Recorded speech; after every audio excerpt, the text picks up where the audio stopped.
This video, I'm going to be breaking down one of my favorite offenses in college football 26. This is a brand new formation that they added into the game this year, and it is in the Oregon State Offense Playbook. If you guys want to check out my full Oregon State offensive ebook, it is available in our school community, as is the rest of my Madden and college football offensive and defensive ebooks. So if you want to take your game to the next level, it's only $10 to become a member, and it gets you access to everything that I do for Madden and for college football. So that link is going to be down in the description below. And the formation we're taking a look at is the Y off trio close. Now, this formation is extremely effective. It has some of the best plays in the game, and it has a really good auto motion play, which is really, really helpful for attacking different types of coverages. What I like to do with this play is I'll typically, if I'm going to just run the actual formation, I'll come out in this play flood, and then I'll actually have smash return as an audible, and then I have these two motion plays. And then if you want to have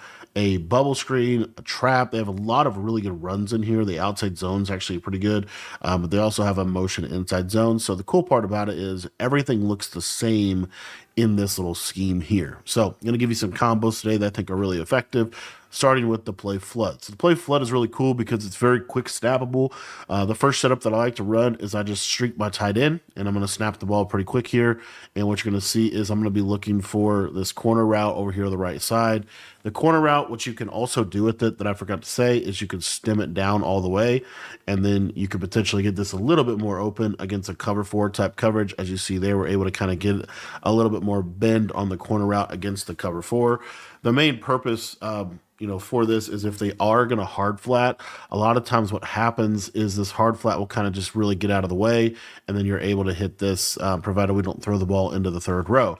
Now, the other thing about this play that is really good, another setup that I like, is to simply drag this slot receiver. You're going to be able to hit this whip really quick in this little pocket. Very difficult for them to defend that route. It's very, very difficult for them to defend that route in that little pocket right there. Even a hard flat and shaded down yellow is not going to do a great job. As you see, there's kind of some specific things they have to do, and that's one of the better route combos, in my opinion, against zone in the game. And again, you're quick snapping it, so you're able to get the ball out extremely, extremely fast. The other thing about this is a lot of people are running a ton of man coverage in this game, and you'll have a couple reads here. You can hit this backside little slanted in route. You have the whip, you have the out, and you have the drag. Typically, one of those routes is going to pop open against man coverage.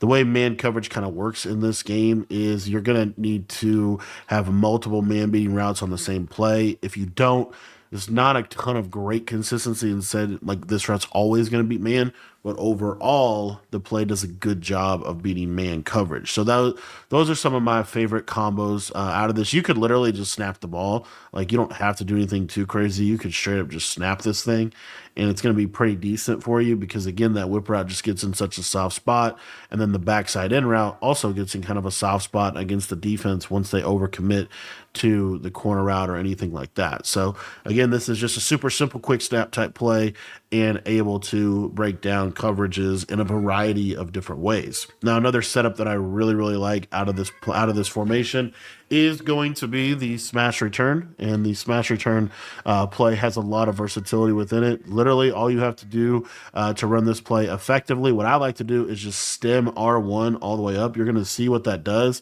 is it kind of makes it like an inverted streak without actually having to hot route a streak. And then what you're able to do is just snap this ball extremely, extremely fast because stemming doesn't really take a ton of time. So again, quick snapping is really good in this game because you are able to snap the ball so quick. And then the other reason why stemming is so good in this game is because there's no animation within stems. And so you're able to, again, just snap that ball really quick. That smash return route is so good. It's every bit as good as the tight end whip. And it does a really good job of just breaking down coverages in a variety of ways. The smash return route is actually a kind of a unique route. And if they do run like the little angled streak, normally the yellow zones are going to suction into the streak this year, the way they've kind of coded the zones. So you're going to be able to hit that smash return route quite a bit in terms of how this play is going to open up and develop. Now, what's going to happen is eventually they are going to overcommit and they're going to try to run down and take this away.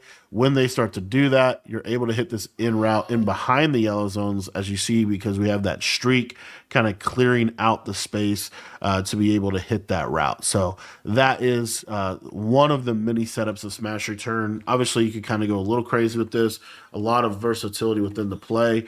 One of the other combos that you have out of a play like smash return is you can streak the tight end, corner route this guy, and you can kind of have like a high-low read here. What this is really good for is kind of breaking down cover 2 type of coverages. As you see, those yellows just back up so far. When you have those 2 vertical routes, and then the route is wide open to the running back there. So you have that option. Another thing is, if you want to leave this little C route, it isn't a bad route by any means. He actually runs pretty good, and he gets kind of under the deep half in a cover 2. Cover 2 is really pretty good at defending corner routes this year, which is kind of crazy. But this route right here typically will get a little slightly underneath of a cover 2 deep half. So you see here, see how the deep half kind of like right there, you can kind of back shoulder catch it. That's a potential option for you as well. One of the other best kept secrets, at least I don't even know if it's a secret anymore, about this formation is compression is so good because there's so many ways to break down coverages. So one of the ways that you can break down coverages here is just a simple hot routed corner with a streak, and then you're going to use a slot fade, and you're going to stem that slot fade up 2 or 3 times. So it's a little deeper of a route. What's going to happen normally against like a cover 4 is that cover 4 is going to let the slot fade kind of run right by him, and then you're going to be able to hit that consistently. So the cover 4 wants to play corner routes, and so it really opens up some of the other routes on the play.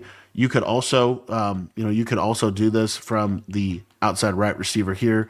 Just stem him up probably twice or maybe even once here, and you're going to see that this slot fade is going to do a really, really good job of. And if the slot fade's not open, then you can just throw the corner route on the sideline. You have that as well. But anyway, that's couple of ways to manipulate coverage big time on the field. I don't think you really need to bomb out of this, but there are some bomb capabilities. Cover 3 is going to be a little bit more of a thing. You see how that third really wants to play that streak, so we can just take the corner route against that coverage pretty easily. Now, the next play that I wanted to break down is, I think, one of the better plays in the game, maybe the best play in the game, because it beats all of the coverages.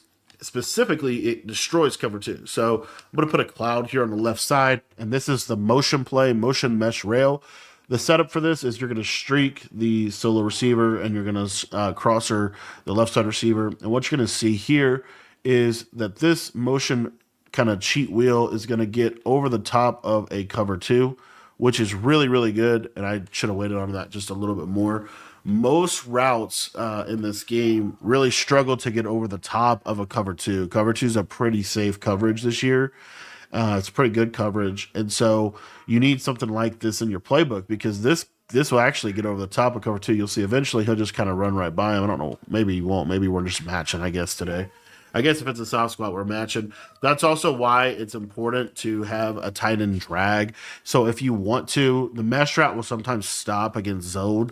So you could drag the tight end, and that will just kind of ensure that we're going to put a lot of conflict over there on the right side. There you see, able to get this over the top finally. And you see that we get a big play against cover 2. And then if they do run a soft squat over there, because I think I forgot to put him on a cloud, if they do run a soft squat and they are able to match the cheat wheel, what you're able to do here is just very simple, check down to the tight end over and over and over again, and that's obviously going to get very, very annoying for them. Now, the next route that I like on this play, or the next kind of coverage that I like for this play, is the cover 4 or cover 3, because you're going to see here that this little cheat wheel is going to really pull any kind of curl flat, any kind of cloud to it, and so that it's going to open up that tight end drag consistently. And then what's going to happen is they're going to start to say, okay, well, I want a hard flat to be able to take away kind of the underneath. And then what you're going to be able to do here is you're going to be able to throw this cheat wheel against a cover 4 or a cover 3 consistently to the sideline, because those deep defenders all are going to get pushed back by this clear out streak. So it's a really nice route. You can throw it at multiple points. And you'll see here, boom, easy read, rock catch it, and you're getting, 30, 40 yards before you're even getting touched. So that is another really cool thing about this play. Now, the other thing about this play is if they do run man, I will say the cheat motion plays are not as good against man as they were last year, but they're still decent. You always want to look at it. Occasionally, he will get over the top of it. Most of the time, for my money, he's not going to, but that's why this crosser's on the field. This crosser is really, really good for getting over the or getting a good, getting good separation against man coverage. And then the last play that I like to run, other than obviously just running inside zone, is this one right here, motion PA cross. So what I like to do with this play, really, really simple here. We're going to slot fade R1, and then we're going to corner route the tight end. And if you want to run the running back on a flat, you can do that. But what you're going to see is this crosser is going to do a pretty good job of getting separation across man coverage this face. And then you also have the tight end corner. If you don't want to put the tight end corner on that, another setup that you can do that is pretty good is you can take, because that crosser does get across the field pretty good, you can slot fade this guy, you can drag this guy, and then just table the running back. So it looks like this. So you're still having that kind of high-low drag threat, always stressing kind of that left side. But then now you've got a crosser coming back across the face, which gets into a nice window against zone coverage. I want to thank you for watching this video. If you guys want to check out my full Oregon State offensive ebook, it is in our school community, and that link is in the description down below.